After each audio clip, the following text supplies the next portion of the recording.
terrorists from other communities.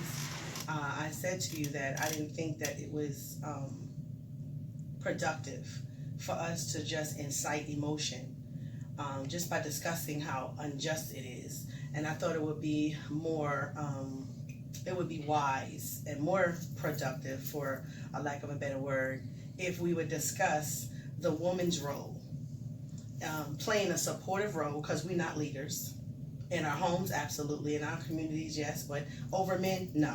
But playing a supportive role in making our communities a safer place to live, shop, and invest. Mm-hmm. So I thought it'd be powerful for us to be able to discuss as women how we can do that, and playing a supportive role, because we have to encourage our men to stand up. That's right. You know, that day of us just taking over and doing all that, no. It's too many men that we're laying with, raising, just cohabitating with, where we have to, in my opinion, encourage, motivate, and inspire them to lead, and we play a powerful, supportive role. Absolutely. Absolutely. I definitely agree. You know, the Honorable Minister Louis Farrakhan teaches us that with the teachings of Islam, the Nation of Islam, the teachings is trying to produce a new woman. So when I think about the question of what is the role of the woman in the community, I think about first putting on the new woman. In order to have a new community environment, we have to have a new woman that's going to produce new men and women with a new mindset. And so we have, it starts with the woman. There's no way to produce a better place to live for our children except that we as women become made new. Awesome. Now, what is the new woman? What is that?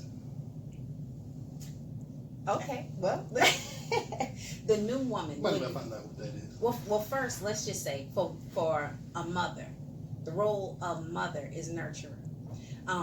The nurturing of our community is absent. Mother, the meaning of mother, what mother represents is absent in the community as well. So if we are to nurture, that's in our nature to be nurturers, then that means that we are taking care of, that we are feeding and protecting, and not just physical food, but the spiritual food. Being able to feed our community, teach our children, teach and train them how to act at home and abroad. And each other. That's right. That's right. That's right. Absolutely. So to nurture, to be a mother and nurture our community, I feel, is being a new woman. You know, when I think about me, I say, oh, you know, I think I'm pretty good as a mom. I think I'm pretty good as a wife, but my mom is even better. You know? Aziza. So, Shout out to Aziza. Absolutely. All the way in Greenville, South Carolina. What up? Yes. So, you know, the role of woman from back in before our time is definitely not the role that most women, you know, play nowadays. So we have to put our roles back in perspective. And it's understandable too, because we've had to be mom, dad, you know, we haven't been able to just focus on being the mother of the home. Absolutely. I think that's something that when Sister Kim was talking, it reminded me of something that the Most Honorable Elijah Muhammad said to Minister Farrakhan: through you, I will get all of my people. Now, when we think about through minister, does that mean that everybody's going to be sitting under the Minister Farrakhan? Absolutely not, but influence. So when we think about influence, we're not talking about religion. We're talking about spirituality. We're talking about new lifestyles. So what we're taught as Muslim women is how to cook. That's right. How to clean. I'm not talking about just any fried chicken with some Lowry seasoned salt. You know what I mean? And just mash some potatoes. That's I'm right. talking about we go in. You've had my food last year. Yes. I'm talking about being able to, because what happens is if we're not eating clean, we won't be able to live clean. That's right. You know, it's almost like having all that sludge in your body. The same thing with your car, because that's why we so slow, even in our brain, even in our actions and our community. I remember you and I were talking about being enraged.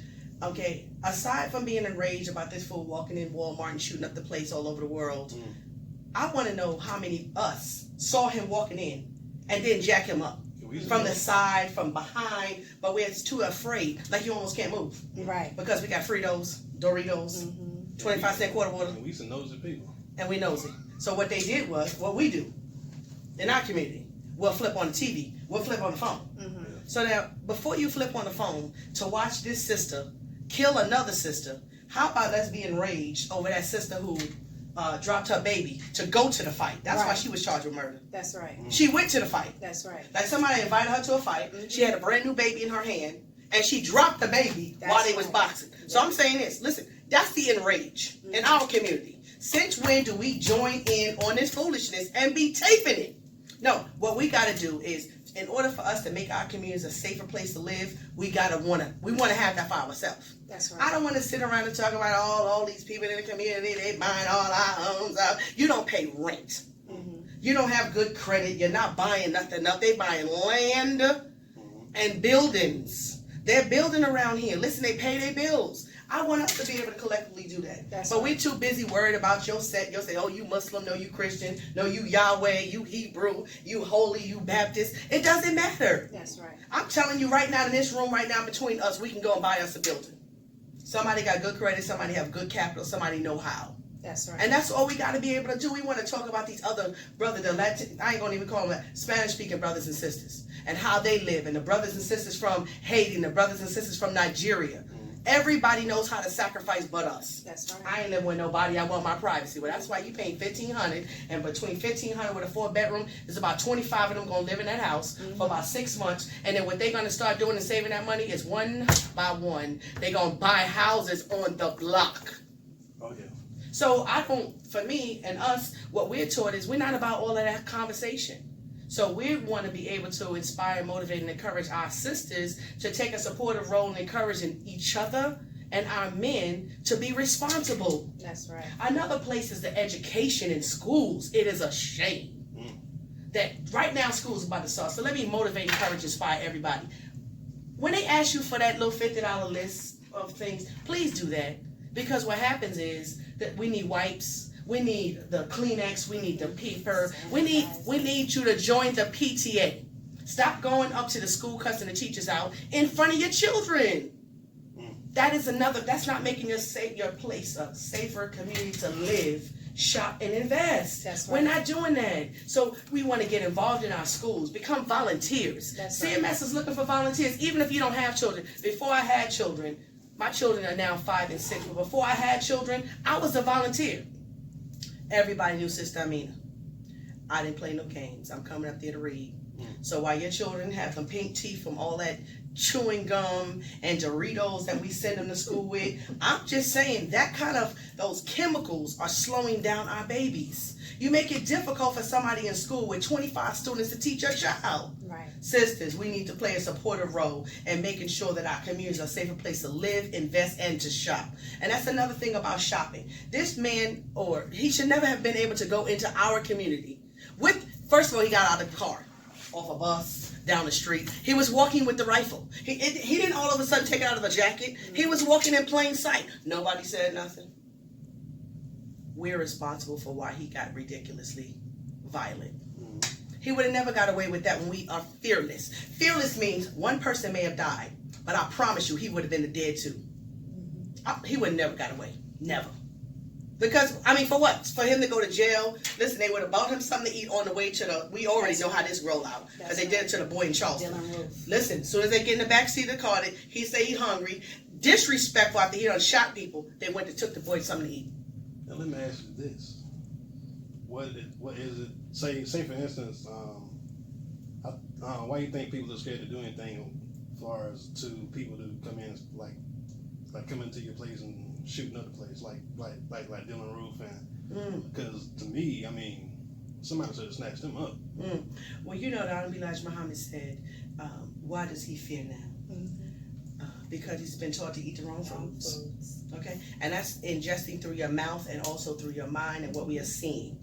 We are so desensitized with the video games. Sometimes we don't think it's real. That's right. Sometimes we don't think, we've become so desensitized with the television, with what we eat, that we're really almost subhuman. in our mentality, in the way we relate to one another. And so I believe, to be honest with you, we're so slow to react. But when you're alive, awake, black man and woman, brother, brown man and woman, yellow man and woman, white man and woman, you quick at it.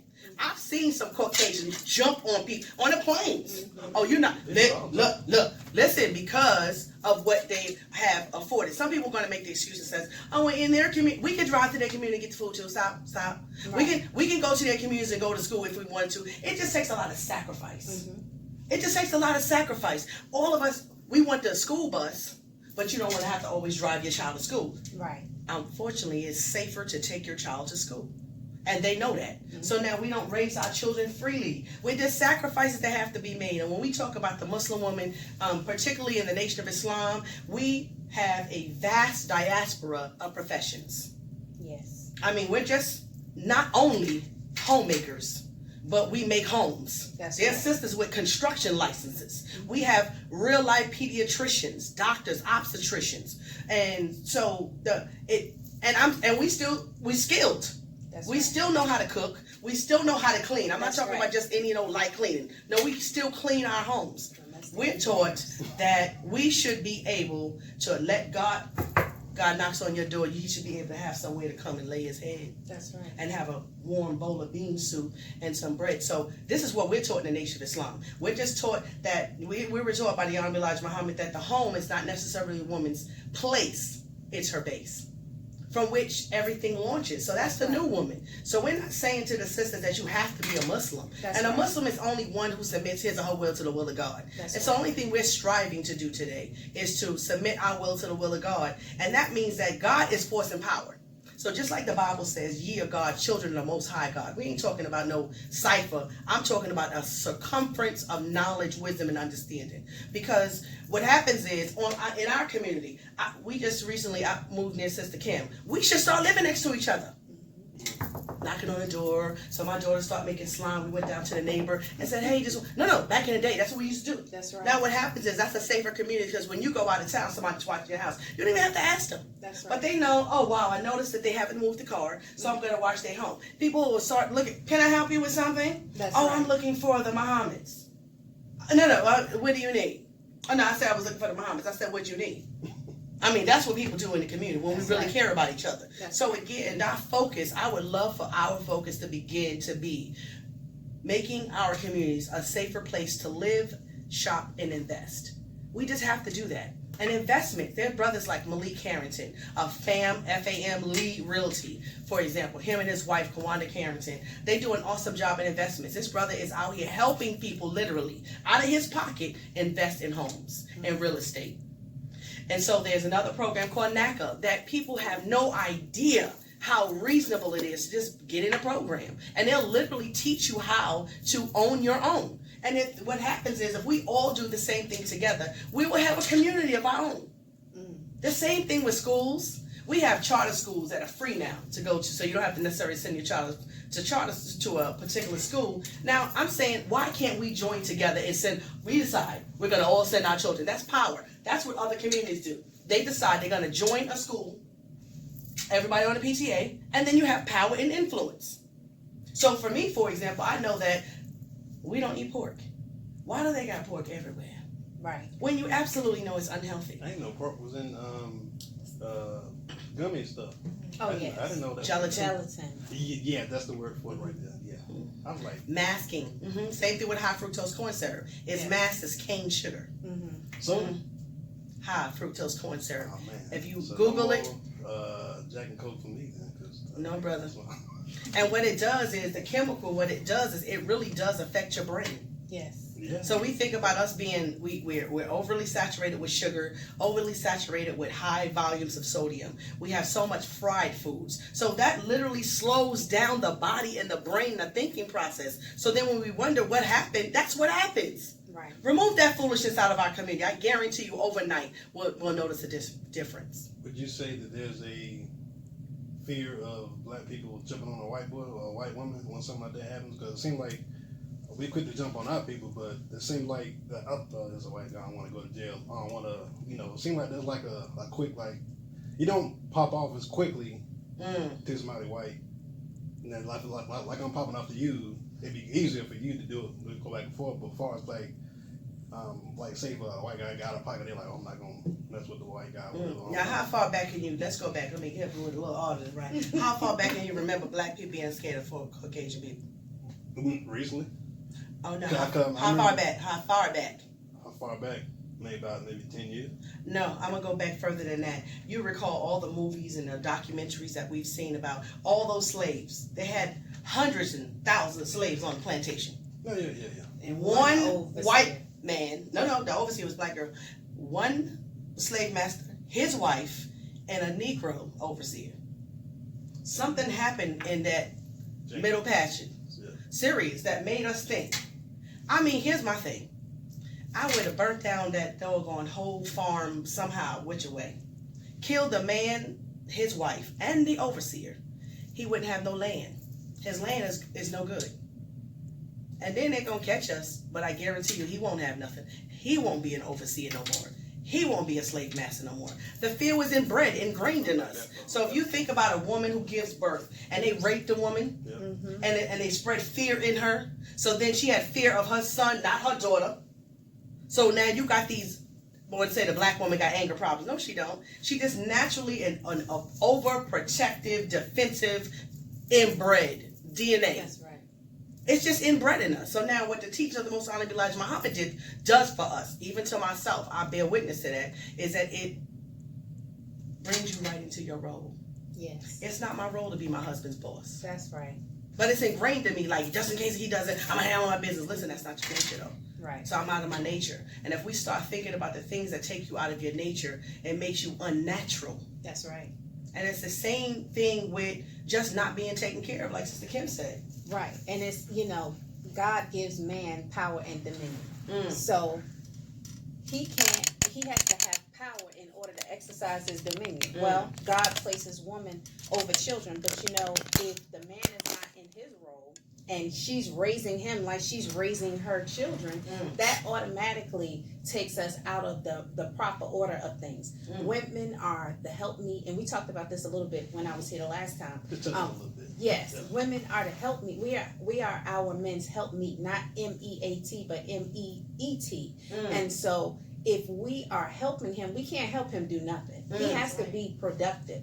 Men are producers. We are nurturers. So we can help nurture you to be producing something for our community, for our family. But it's not, when we have to be the producer and the nurturer, something is going to lack. And it's like trying to occupy this, a space at the same, two things trying to occupy the same space at the same time. It's not, something is going to be off. And it's always going to be the female part. So now you're going to have these brothers who say that the woman is so strong, she don't. Listen, first of all, it makes you other than yourself. That's right. And if myself is protected, I'm going to give you an example. For example, today, my husband drove me around all day long.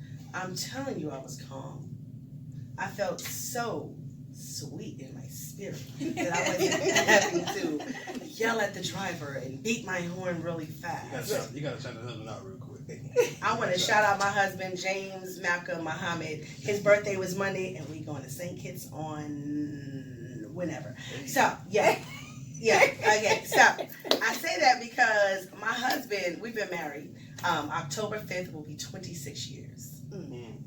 And I saw something on Facebook the other day that I can identify with, that it takes some kind of man to love a woman through all of her different phases. Yes.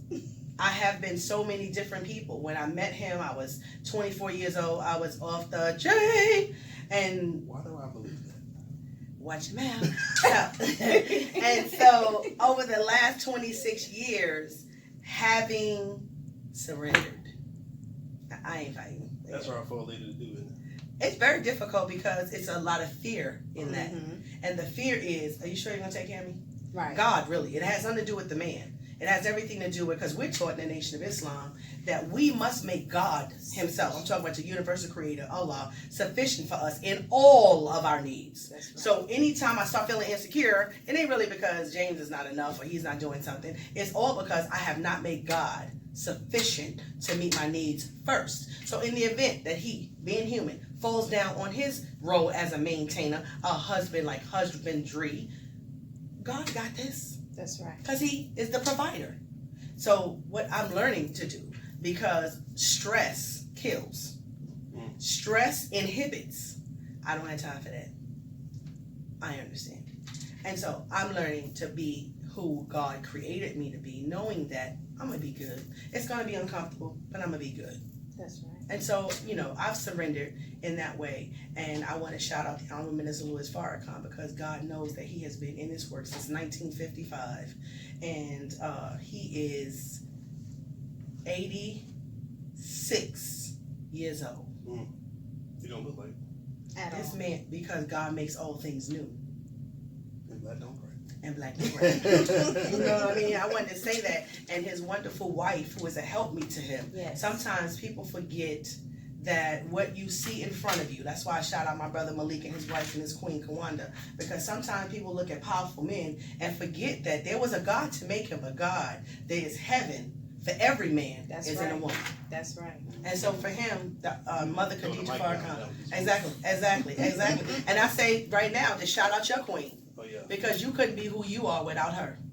That's And right. she makes it comfortable for you. And that's another thing about making it safe for us, why it's important for the man to make us comfortable so that we can be a comfort to him. That's Most right. brothers are always say that I'm just tired of always, it's not that I don't like black women, but listen, every other diaspora of people have been taken care of. That Latino girl got a Latino father. That's right. That Caucasian girl got a Caucasian father. And highly in the black community, we hardly ever have our dad. So these girls have been raised by a man to make them feel comfortable and have a secure woman to teach them how to be secure. So now it's easy for her to surrender to you. That's right. It's easy for her to do that. And even when it's not easy for her, it's easier for her than I. So I would say that we need to give each other a chance and understand one another, in that we have an obligation to our families. Even when couples don't make it work, we are learning to co-parent. How about you just be friends? It just didn't work. I understand. But you can still be friends. That's right. And we can still respect each other's differences in walking away. So that's another thing in our community, that we don't know how to handle divorce.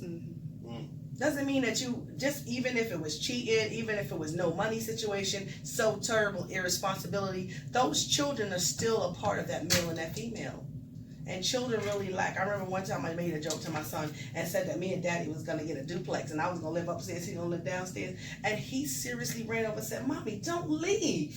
I looked, I said, this is serious. It really, not to say in some households it's important for people to have to separate, but I was just making a joke, and it really impacted my son in that he grabbed over and he said, "Mommy, don't leave." I didn't say nothing about leaving. I said, "Well, upstairs to downstairs." So, right. You know what I mean? So, I mean, it's just really important that we take responsibility. That's another thing Honorable Minister Louis Farrakhan, when he started talking about with the Million Man March in 1995, we also have to take responsibility for our families. That's right. We do. We just have to take It starts responsibility. there. It really does. You can't mother a community if you're not mothering your own children. And we know that in our community, a lot of the time, the children are mothering themselves. They're teaching each other. They are learning from YouTube. They are learning from each other, their brother, their friend down the street whose mom is at work like you are, and so we have to begin to mother again. And Sister Amina was talking about the woman being heaven for the man. It's important that we as women produce that heaven-like environment so that he can get the love and the nurturing and the consolation that he needs in order to go back out and do it all over again. And I think that we forget that sometimes because we are so bogged down with life, with parenting, with the bills, with everything, and we forget how to be that consolation. It's like, well, I work too. You work, I work. All day. When I come home from work, I still got the children. I'm working. I continue. You get to come home, but we forget that if we're not the ones that's producing. He's the one that's supposed to produce. So we have to nurture him so that he can, and console him so that he could be able to go out and continue to produce for his family and his community. But we have to get back to taking care of our children, and it takes a village. I could say just between us three, our children are at each other's homes. Absolutely. Listen, I have to do this today. Absolutely. Can you, and it really takes that. When my older boys go to high school. When they come home off the bus and there's a child that's standing outside saying they're waiting for their mom to get off from work at 5 and they got off the bus at 2:30 to come pick them up, and I have to let this child come in my home because you're not going to stand in the corner on the corner in this neighborhood so somebody can accuse you of casing out their home or call the police on you, or report your mom who has to work to take care of you for neglect. So now I'm bringing you into my home. What did you eat? Oh, I just had school lunch, and then I break out the bean soup, and then I have a mom call me a week later and say, hey, Miss Muhammad, so and so told me that he has some bean soup over your house. He's sick. Is there any way I can get some of that? Yes, you can, and you can come over this weekend and I can show you how to make it for yourself. Go ahead, sis. And so it's important that we each one teach one, not just be the change that we want to see, but teach somebody else how to be the change that we want to see. That sounds kind of simple to me. It really is, brother. But for me, I was born in the country, so not many way out in the sticks of Kenner, North Carolina, on the dirt road with cornfield and cotton field.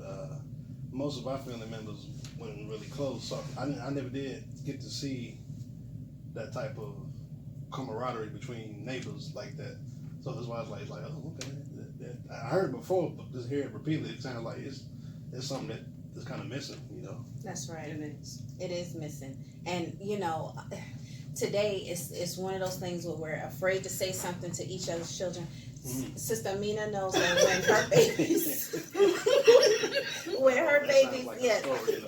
her babies come to Auntie Kimberly's house, they're going to be treated like Auntie Kimberly's children. That's I know that when my children go to Auntie Amina's house, they're going to be treated like Auntie Amina's children. I know that when my children go to Auntie Angel's house, they're going to be spoiled to death. And we already know. Everybody already know. Everybody already know. Listen, I'm talking about, she going to find the kosher gummy bears.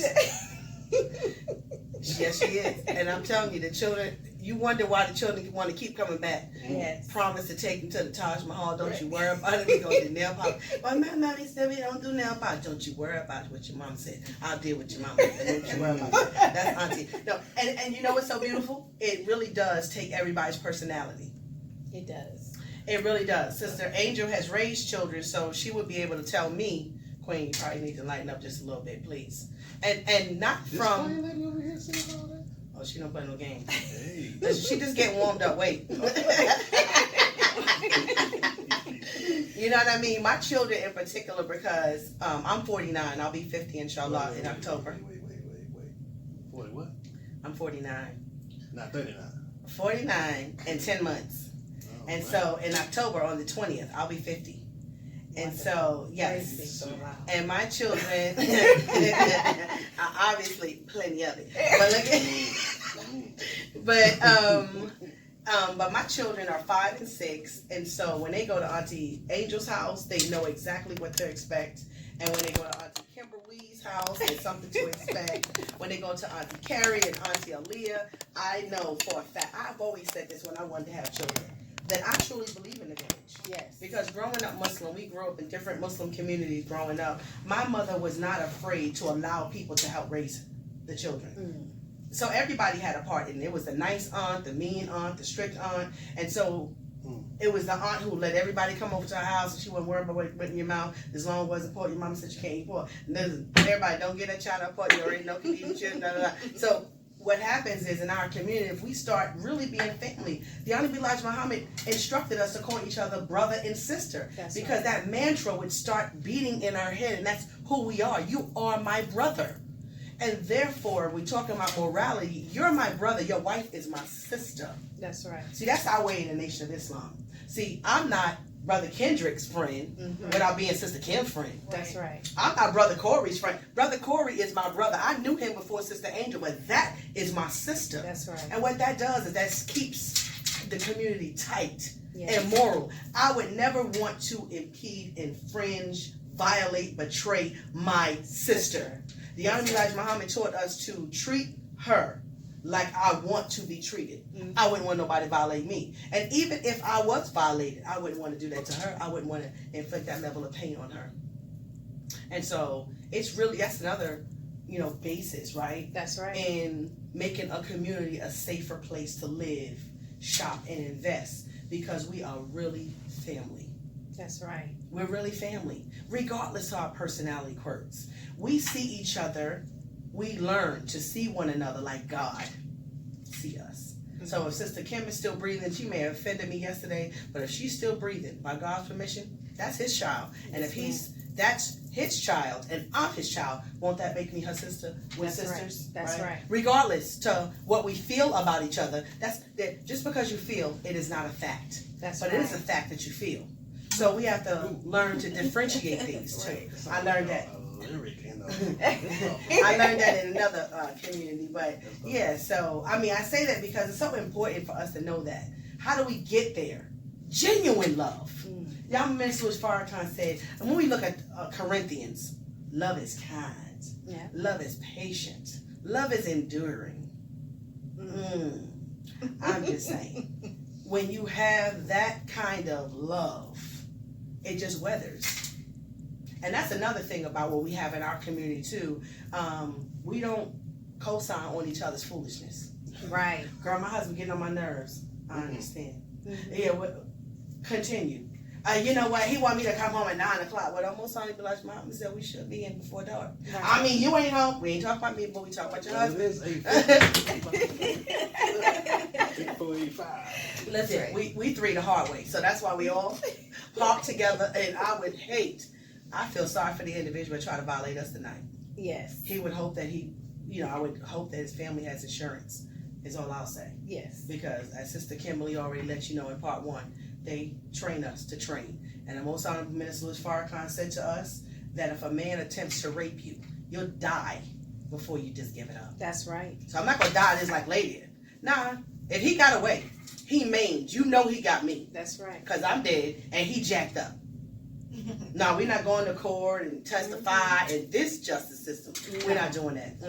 Nah, we're not doing all of that. So what we teach our women and girls is to be modest. And for anybody in the community want to say, you can't guarantee this. I'm just going to talk about the same thing with your house. If you clean your house, wouldn't it be fresh smelling? Yes. Now, of course, the septic tank may break and might stink, but I'm just saying, if you act, and I'm just saying, people just want to make all kind of excuses for the filth that we live in.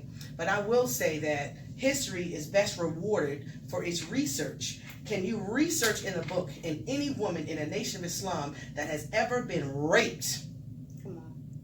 Since 1934. And I'm telling you that there's no documented stories. Because either somebody didn't live to tell it, and that's all I got to say. I don't know. I'd be scared of us with the counter because somebody put one of them moves on the bro. I'm just saying. I'm just saying. How are you? But modesty is so key, and we have to teach our girls modesty.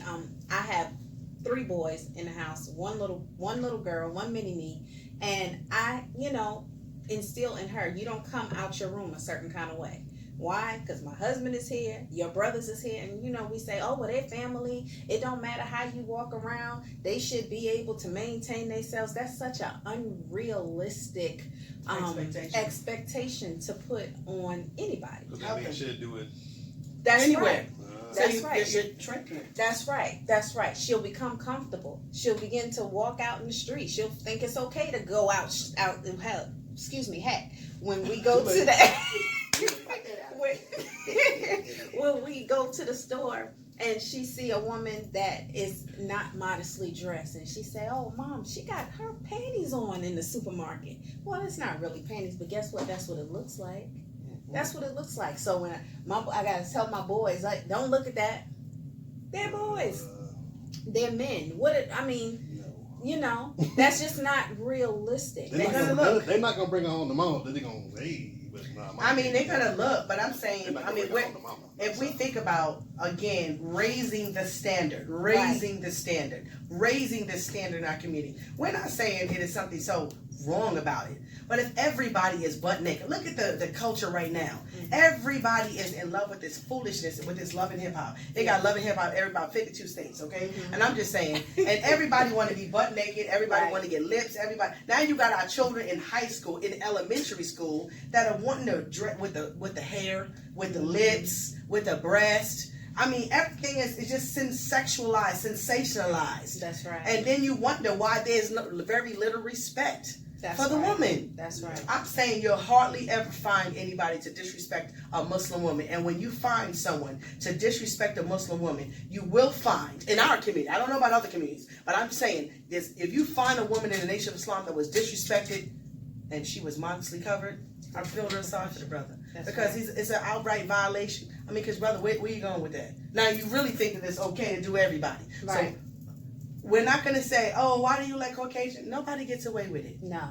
We don't have those issues. Let me say this, but when we talk about injustices, it doesn't mean that it doesn't happen. But the Honorable Minister Louis Farrakhan teaches us, we don't do fake cable. We don't do fake pocketbooks. Right. We don't do fake shoes, selling sneakers out the car. When you are subject yourself with a speeding ticket, you're going 75 and a 55, and then wonder why the police stop. Right. You give him power and authority over you when you violated the law. The Honorable Minister Louis Farrakhan doesn't tell us that it's okay to speed. No. You speed, you get stopped. Mind your business, pull out your, and just sit there, be respectful. What you stop me for? What about the rest of them? Then you're going to subject yourself to whatever it is there. That's right. And so we're taught to be responsible and accountable for ourselves. So when we're teaching our daughters, none of our daughters sit on any male's lap. That's right. His private area doesn't know whether that's an adult or a child. It's pressure on his private area. So it's pressure. And so what we do is to prevent, I understand, I heard you. So what we do is to prevent indecencies to the best of our abilities. That's no guarantees. Right. But to the best of our abilities, we tell our daughters and our sons to clothe themselves before they come out the room. That's clothe right. themselves when they come out the bathroom. And to not go into each other's rooms laying in the bed. That's because right. this society is so over-sexualized and the food that it produces hormones in our children. So we do the best that we can to prevent those things in our community. We have to be better at how we protect our children because our sons and our daughters are being molested like it's nobody's business. Yeah. But then we want to be mad at these shooters in Walmart. How about be mad at these nasty behind men that you laying up with? That's sexing your children, sons and daughters. Right. Uncles. Right. Yes. That's right. And we allow it. We allow it. You leaving this man that just came out of prison doing 10 years in prison. He had no vagina the entire time, but he's going to be left home with your daughter. I'm just saying. No, he can't. No, he got to go somewhere. He can't say it. I'm just saying. For protection. That's right. I mean, it's just too rampant in our community. That's right. Another place, playing a supportive role. How we have to be more protective of ourselves, who we bring in our homes. You fall in love with somebody, date that fool outside your house. Don't bring that man home. Him and his habits. Right. It's funny because I never paid any of that stuff any attention about what women got on until I had a daughter. And I'm like, hey, you see your daughter out there with the shoulders all small and they need to put them down a little bit or something. I didn't pay no attention until I finally had my girl 3 years ago. And I'm like, well, man, why is she dressed like that? You know, I'm like, man, my daughter's gonna have on robe. 17 robe. Where you gonna put this robe on? You ain't going nowhere. It's funny how most men don't really see things that way until they have a daughter, and it's like, oh. Now they're very protective. I've been a butthole all my life. Now I got 2 girls. What?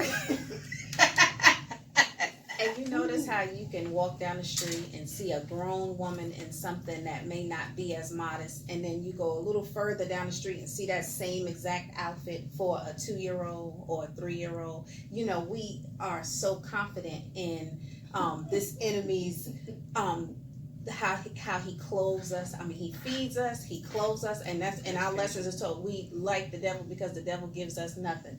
So in all of this that we have adopted his clothing, which the freaks of the world dress us.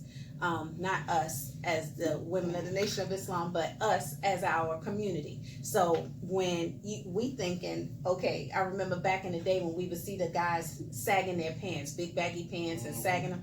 Yeah, they were intentionally sagging them. Now you can just buy them like that. You can just buy them short at the waist where they just come right across your behind. You can buy them super tight. You don't have to buy 2 sizes small. You can get your size, and you can get them as skinny and tight and as short as you want them.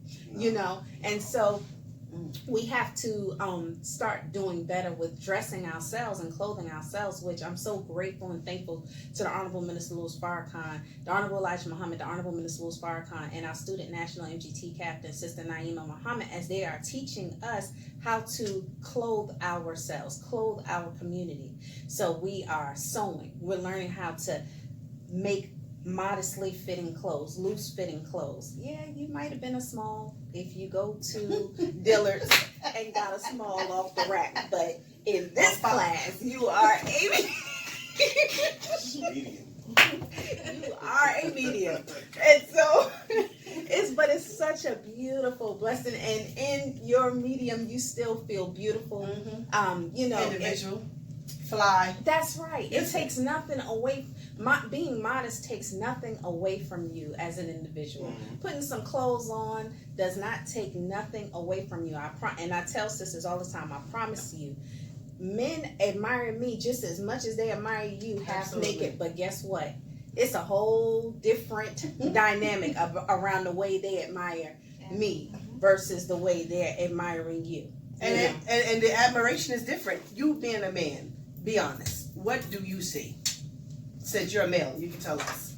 Since I know y'all, but like if I just seen y'all somewhere. Well, just in general, just tell us. Be honest. Y'all got some pretty skin. It is smelly and buttery. Like, Now watch what they put on their skin? Like what the world? I told you that before, but it's like. Yes. Well, you know what? To be honest with you, I use. I have to drink a lot of water. Yes. Because my skin is Water subject. or water? Exactly. You know, like water. As the water. You know, we're subject to dry skin. So I use vitamin E on my skin. I use aloe vera on my skin and drink a lot of water. And so what happens is when my face to have these occasional breakouts, whether it be environment or something I ate or, you know, whatever, I use, you know, vitamin E. Pure vitamin E, the best, and then I use aloe vera on my skin. And of course, I strive 80% of the time to eat clean. I had to tell you the first time I saw Sister Kim, it was she came to my job. She brought the kids up there. She had on the baggy sweatpants and the baggy Justice sweater. Earl's t-shirt. Yeah. Okay, because she's about to go, you know, get a workout on. Right. Yeah, I was like, she out the chain, you know.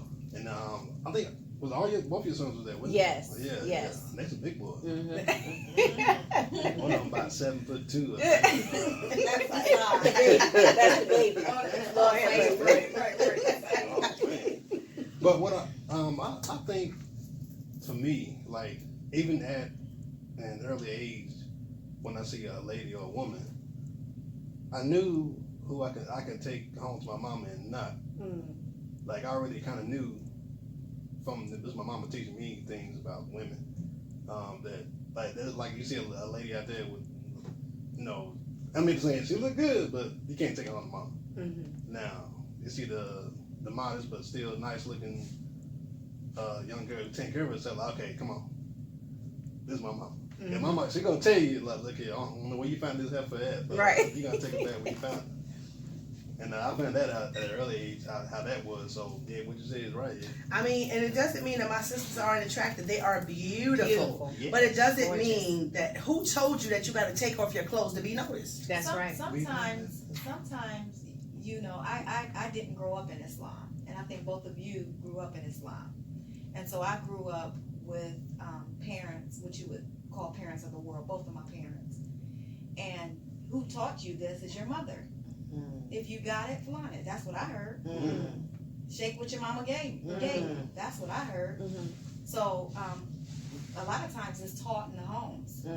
It's taught that way. And when you see children, women dressed like that, they don't see anything wrong with it. I know I didn't. It was the standard. And then when I seen women of Islam dressed like that, I was thinking, I will never, ever, Me too. ever. Even though I grew up Muslim, I said I'll never listen. I couldn't wait to get grown. In my mind, let me tell you, I promise. Listen, so I can identify. You're right. So, and then the thought of That I loved everything about the teachings. I loved everything about the religion, but the dress. Mm-hmm. And that I stayed in the orientation class for maybe 2 years because I didn't want to dress like that. Mm-hmm. Did you have on the skinny jeans and the heels and stuff? Yeah, absolutely. Okay. Absolutely. And she had the shape for it. So like she said, in the world that she grew up in, listen, my brother I've heard that plenty of times too. My brother said that about his wife when we talk about how beautiful his wife is beautiful. And it wasn't until he came to one of the fashion shows that we had in New York that he said, now I can tell you, I mean, because we grew up Muslim. I see why you dress. But when I've seen them other sisters, like Sister Angel size, she said, when I've seen those dress in the same uniform, he put a jacket on his wife's back. Because she had this fly, she's Dominican, she's beautiful. So she had this nice fly garment, right? With straplet, like little spaghetti straps. And she looked beautiful, fabulous. And so, of course, they see all the sisters, and when I tell you the sisters, especially the women between 16 and 35, because they're training all the time. Right. And these women are very busy in the community. So they take care of themselves a whole lot more than a woman who's maybe 36 and over. No excuse, but I'm just talking about that prime class. And it was a Vanguard fashion show. And so when he's seen how beautiful they were, and then a lot of us had our hair out, so you would never know what our hair looked like. But when they seen that we get our hair done like everybody else, and it's these modest garments and different clothes, he put my brother is a really big guy, very muscular. He put his jacket on his wife. And afterwards she goes, I don't think I like that outside. He was like, listen, don't know that up. So I say that just in jest, because it does send a difference. Now, mind you, this is his wife. He loves her, but it's something subconscious in what he knew growing up that said, listen, we are at a Muslim fashion show. Right. And she did leave the house looking fly. She really did. But I need to put this jacket on because we had a different fly. It's nothing, quote unquote, like wrong with it. But again, we talk about a new standard. That's right. What's wrong with a sister dressing like that? The Prophet Muhammad, peace be upon him, said that when we beautify ourselves, it will be beautified for our husband. That's it. I mean, you could be fly, get the same spaghetti strap, go down there to the store, the little strip shopping or whatever you want to do, and get the thing for your husband, though. But this is not just for everybody to be able to see on display. That's right. This is no market. For what? That's right. And the women in the Nation of Islam, they are sisters who are single. And they still have to remain marketable, look marketable. The package have to look great, but she doesn't have to take her clothes off to do it. No compromise. No. We try to, well, not we try, but we teach our women that you're more than measurements. 36, 24, 36.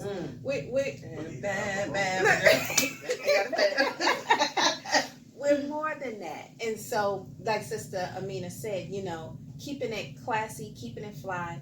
And that for me, growing up in the Nation of Islam as a young girl, and I was going to public school, that was, when I went to high school, I was like, oh, Houston, it's going to be a problem. Because I'm not wearing that to school. But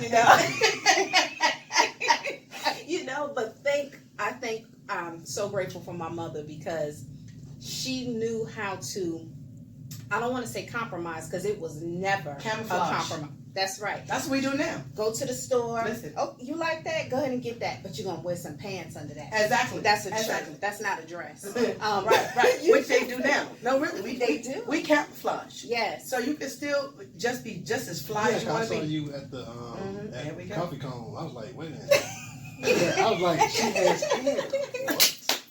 I knew she had hair under there. I didn't know who she was. I was like, Exactly. I remember that time. Right. I used to full dressed up. That's so right. I was like, and people say, oh my God, your hair is so beautiful. Why do you cover it? It's a symbol of modesty. No different than you got a nice car, a Porsche. That's right. Got a Porsche. You drive a Porsche, but let you find yourself at the wrong time with no license in that Porsche. Come on now. You need a license, and your license gives you the permission to drive. Well, our headpiece is a symbol of modesty and protection. That's right. And so there's sometimes that we don't go without it, but you would hope that it won't be too late at night or in the wrong time and wrong place. Right. That your hair was good that day, though. There's nothing wrong with it. I just didn't recognize you. No. What it is that it's a symbol of modesty, and it is our protection. That's what we're taught. The Holy Quran tells us it is our protection, and it's a symbol of modesty. So when we wear it, it encourages us even to behave in a different way. That's right. And so I even myself, I always like to use myself as an example. It's hard because sometimes because I grew up Muslim, I'll be forgetting that I have to act. No. I just be acting all regular and everything. It's like when you put it and everything. But when you put this headpiece on you, it's almost like it's regal and presidential. So the common language that I like to use, I'll be in the headpiece, and people at my job is like, I mean, aren't you Muslim? Watch out there now, look at, and I have to remember that it's a symbol of modesty and our protection. So That's right. but it doesn't, like, we just still have a good time. We still hang out. We still do things. We do. You know what I Still mean? go We to fly. We concerts. still That's go. right. But listen, we just came back from Bermuda. Awesome trip. Awesome trip. And so again, it's a time and place for everything. That's right. So it's beautiful. Muslim women, we not only are we married, but it just really enhances who you are. When I think about Michelle Obama, when I think about Mother Farrakhan, she is literally a premier. She's a queen. Yes. She's a first lady, literally. Like, in everything you see about her, it's an example. Yeah. Well, each of us are like that. Each of us are representatives of that. That's right. I always thought it was I thought it was a different kind of young cat coming up. I like women in business suits. I'm like, hey. It's something about the business suit is like I guess it feels she looks kind of authoritative, I guess. It's just something about the business suit. Like, hey, can I take a briefcase or something, do the car or something?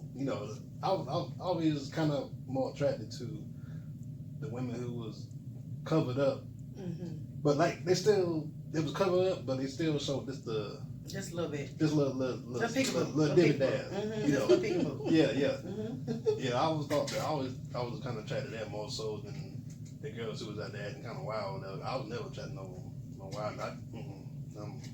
I mean, because how many times we see on World Star Hip Hop a sister who, and I'm not talking about Muslim, I'm just talking about in general, just a modest dressed individual, and she's out there fighting in the street. Yes. No, every time you turn on World Star Hip Hop and somebody out here fighting, she done got a spaghetti strap on, they done tore that off, her breast is all hanging out, she got a bra on, she got something crazy on, and it's almost like it's commercialized. Yeah.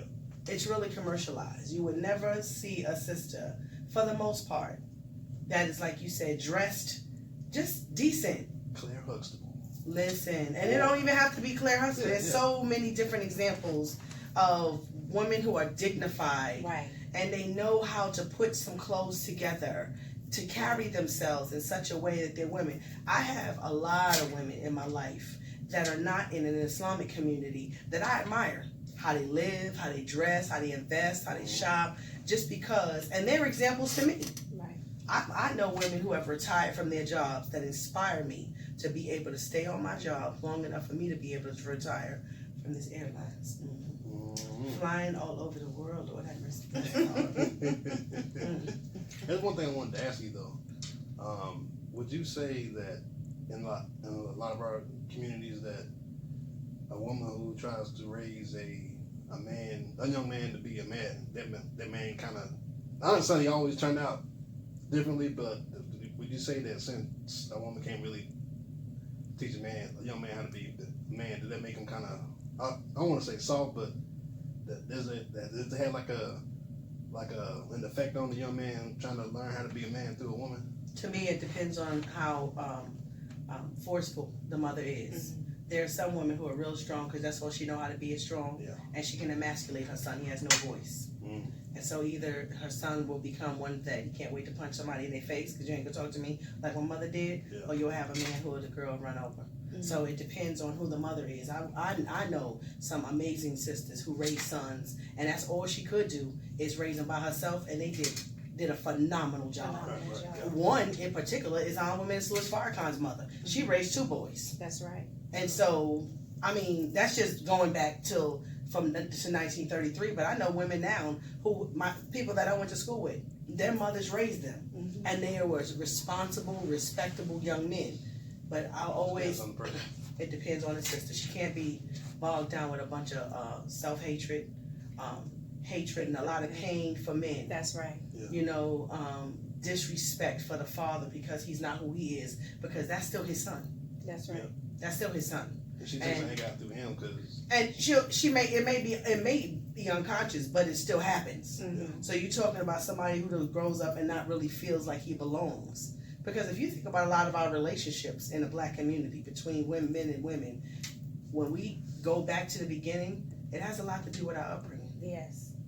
The rejection, the frustration, even sisters who have to work 2 jobs and never with her child. She loves them, but you really got to do your best to find somebody that will love your children, and then you find some way to nurture them and give them a part of yourself. That the men knew, these brothers that I grew up with knew that their mothers loved them, but they never really felt nurtured. Because they're too busy trying to. Well, sometimes these sisters are just working to try to survive because they don't want to. They don't want to, go under. Doing the best they wonderful. can. You know, another sister, I will say this, shout out to my sister Dolores. She has raised a phenomenal group of men. I mean, her son Tyrell, in particular, is an awesome man, and she raised them boys by herself. So as I'm thinking, I just want to bring out that I love the way that she has raised her son. She was so open about who she is and so honest and allowed him to speak his mind, that he is such a responsible, respectable young man, Tyrell Fullwood. So I just want to say that just to acknowledge, and that's just a sister in the community that I respect and I admire. And also you have other influences that are affecting our male children, not just the mother. The women, I think, oftentimes are the scapegoat. But you have food, you have programming, television programming, radio programming. They have it's being pushed and promoted. Homosexuality is being pushed and promoted in the cartoons that the children watch, a little subtly. And so, when something goes wrong with the child, it's always the burden of the mother oftentimes, which we are the first teachers of the children, but more often than not, there's other factors that determine the outcome. Very true. Of the sexuality of men and women. The estrogen in the food, Stay away from Morningstar. The soy. The soy and so. Oh yeah. But those issues are hidden from the masses, but it's a hand that's behind the scene that's working to make sure that we don't mass produce. And I think another, as I'm sitting here listening, I think another issue is that we, as a black community, need to start painting our own narrative. Because oftentimes we hear about these boys are growing up with no male influences, and you say no male influences? No, my mother was a single mom. So you mean you never went to a barbershop? So you mean to tell me you never had an uncle, a grandfather, a That's cousin, right. So you mean to tell me there's no male influences? And that's false. Right. But we have a bigger enemy that would like to create our narrative for us. And so we're constantly seeing, I don't see a whole lot of women that's covered. I go to events and I look around and I'm seeing a more modest woman. I'm seeing the more afros, the natural styles. I see the women coming into consciousness. But the person that's painting our narrative and giving us our images to look at, they're not showing what the true reality is. Yes. They're showing the image that they want us to see. So even with the statistics may not be as bad as they are being portrayed. Who's telling me? So we have to collectively come together as a community and tell the good stories, because it's not all bad in the hood. That's right. It's not all bad in our neighborhoods, but if we allow other people to create and tell our story, then they're not going to paint a clear and a good picture of who we are and what we represent. Awesome. We're becoming awakened at a large rate now. That's so right. A lot of the masses people, they're conscious. They're pro-black. They're going natural. So it's not, for me, in my vantage point, I see more conscious people. I see more covered girls than anytime before. Mm-hmm. So we are waking, we are improving the standard. But as long as we only identify with where we at. Mm. And so once we begin to raise the consciousness, our own consciousness, then you begin to see a different picture. Go ahead. I see the evolution of our community. Mhm. I see some of us pulling our resources and banding together. Mm. And it's happening. It may not be happening at a rate that we would like, but the process is gradual. You know, we didn't get in this condition overnight. And That's so right. coming out of it is going to be a process that it's going to take for us to come up out of it. That's right. But we have to begin to paint our own picture and tell our own story. That's right. That is awesome. I noticed too, buying Pampers, they always have the white couple with their baby. Mm-hmm. Then they have a single black woman with this baby. There's never a black man like. That's right. That's Not right. on Pampers, just like That's a lot right, of stuff. everything. It's always That's a sister right. by herself. Mm-hmm. And then there's always a white couple with their little baby, looking all happy and jovial, and the sister's like, just me. You know what? I love what Sister Angel said, because that's proactive Mm-hmm. as opposed to being reactive. Mm-hmm. Like when we want to talk about things that happen in our community, as opposed to doing that, how about let's highlight what really Come goes on? That's I right. would love to have you have Black love on this show. That's Mhm. right. Bring in couples. Do them. I don't care if it's a couples month That's or right. a week, a month, the way you bring in couples. You need to start reading my mind.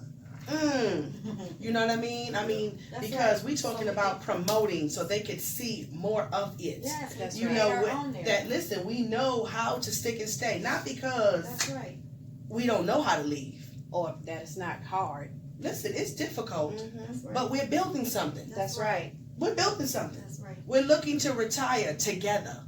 And retire means to death do us part. That's right. For better, for worse, for better, for worse, for better, for worse, for better, for worse. And so that's it goes back and forth. The same thing with styles. You got different sisters like Sister Angel said in the community that even make clothes. So it'd be a good idea for us to be able, like what you're doing, is to be able so we can paint our narratives. Would be your show in theater, production, culture, for us to be able to see that. So that's awesome. Even to bring brothers and sisters who have viable businesses. Mm-hmm. I mean, like literally who That's right. have real estate That's right. and can share. That brother I'm telling you about, Malik Carrington, you can look him up on Facebook, Family Realty. He puts everybody on.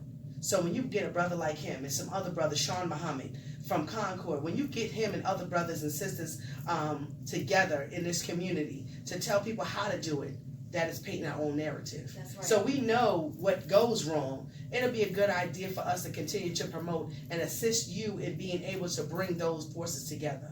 So that within our community we can see healthy marriages, Yes. healthy relationships, That's right. healthy families, Come on. where there are mothers and fathers in the community. I would love also, in our community, we know so many sisters and brothers who are together who have special need children, like autism and other special needs, where you can bring them on the show, because we hardly see in the media where there are black couples that stay together when their child is special need. But in the Nation of Islam, we have several couples who are together, and those several couples know other black couples that are still together. So it'd be good to find out, how did they do it? Right. You know, how did they maneuver? Yes. You know, so when we think about that, it'd be a good idea for us to be more proactive. I like that. It's funny you say that, because next week I got a couple who has a son who's autistic, and I've known them for a while. I DJed for them about 3 or 4 years ago, and I kept in contact with them or whatever. When like there was some time where the son is good, and then there's like a couple of moments where he just like he just can't get kind of all over the place. I want her to talk about how they deal with and as a couple together. Sure. So you See, that's it. see, Exactly. We're feeding off of each other. So just like what Sister Angel said, in a proactive sense, we paint our narrative. We paint the brothers and sisters. Brother Steve Muhammad, who owns his own self-defense. And listen, because what happens is him and other men and women in the community will be able to talk about, how do you react? Right. You know, my husband, Brother Norman Muhammad, of the Peacekeepers, will be able to help share how to organize in the community in a better way. You know, Sister Nikki Boyd, I remember when we talked about the pushing the Korean businesses out of our community. This girl sometimes by herself was on Wilkerson Boulevard marching against those Koreans. By herself. She's a powerhouse. So people want to know, well, how do you know, where does she get it from? Bring her on the show to talk about what inspired her to get up every Saturday morning for months by herself and say, we're going to shut you down, passing out flyers. And then inspired maybe Brother Daniel and some other brothers and sisters in the community to go and do it. But we want to be able to teach people where that comes from within them already. It's already in them. It's not just something that you got to give them. It's already something that needs to be awakened in the spirit. It's already there. I remember that because she would go live like every Saturday. Listen. Right out there. Listen. And that's where I fell in love with her. Oh, yeah. Because she reminded me of Harriet Tubman. She didn't care if it was by herself. And she's a beautiful sister. Oh, yeah. Externally and internally. And she just didn't care. She just has that heart. By her, I wish somebody would jump on me. And nobody ever stepped to her. I mean, I would watch her live every Saturday. I was doing something else. But I would watch her like vicariously saying, she is amazing. And I would always send her message and tell her, I admire her. So it's wonderful, like you said, to paint our own narrative. Yes. We have to do that. We have to do that. Because what happens is it becomes contagious. It catches on. Come on. And I know when I first fell in love with covering, and it's a difference because when you're not in love with covering, you just throw anything on and say, hey, I'm covered. Right. It's a misrepresentation. But when you fall in love with it, come on now, you set trends, you set standards. That's right. And you see people pulling down and feeling uncomfortable when your presence walk in the room, and then the next time you see them, I had a cousin, and she had on her skin tight pants, her cleavage showing, and then she had her drape scarf on. I'd be thinking, nice, because she was trying to emulate me, and it was cute, but 60%. but she was getting it, and so we began to set trends, and we began to set the standard. And then the next thing you know, a lot of it's a trend. That's right. And we see it happen. We're trendsetters. And you're right. So when we turn on social media and you hear hijabi this, hijabi that. That's right.